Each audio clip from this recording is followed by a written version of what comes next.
ഒരു ചോദ്യം.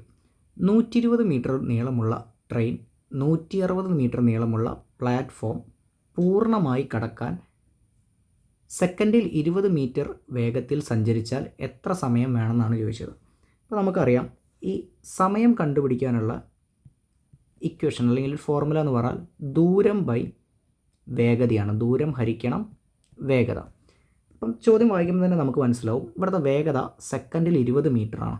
അപ്പം 20 മീറ്റർ പെർ സെക്കൻഡാണ് വേഗത എന്ന് മനസ്സിലായി. പിന്നെ നമുക്ക് കൺഫ്യൂഷനുള്ളൊരു സാധനം, ദൂരം എത്രയാണെന്നൊന്ന് നോക്കണം. അപ്പം നോക്കുക, ഇവിടുത്തെ കോൺസെപ്റ്റ് എന്താണെന്ന് വെച്ചാൽ, ഇതൊരു പ്ലാറ്റ്ഫോമാണ്. ഈ പ്ലാറ്റ്ഫോമിൻ്റെ ആകെ നീളം 160 മീറ്ററാണ്. ഒരു ട്രെയിൻ ഈ പ്ലാറ്റ്ഫോമിലേക്ക് വരുന്നു എന്ന് വെച്ചാൽ, ഈ ട്രെയിനിൻ്റെ മുൻഭാഗം ഈ പ്ലാറ്റ്ഫോമിൻ്റെ തൊട്ടിവിടെ എത്തിയെന്ന് വിചാരിക്കുക.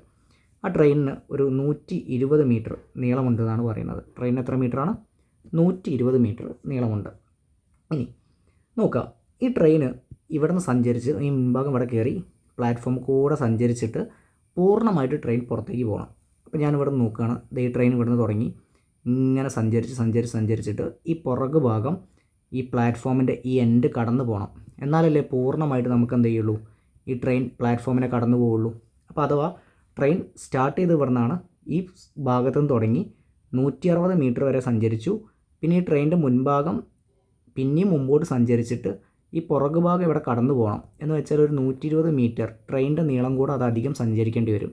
അപ്പോൾ ആകെ സഞ്ചരിച്ച ഈ ദൂരം കണ്ടുപിടിക്കാൻ നമുക്ക് 160 പ്ലസ് 120 ചെയ്യേണ്ടി വരും. എന്താ ഈ 160 എന്ന് പറഞ്ഞാൽ പ്ലാറ്റ്ഫോമിൻ്റെ നീളമാണ്. 120 എന്ന് പറഞ്ഞാലോ ട്രെയിനിൻ്റെ നീളമാണ്. അപ്പോൾ ആകെ സഞ്ചരിച്ച ദൂരം എത്രയാണ്? 160 120 കൂട്ടിക്കഴിഞ്ഞാൽ 280. അപ്പോൾ സഞ്ചരിച്ച ദൂരം നമുക്ക് കിട്ടി 280 280. ഇനി വരേണ്ട ഹരിച്ചാൽ മതി. 280നെ 20 കൊണ്ട് ഹരിക്കുക, 0 വെട്ടിപ്പോവും. 28ൽ 2 14 തവണ എന്നാണ് കിട്ടുക.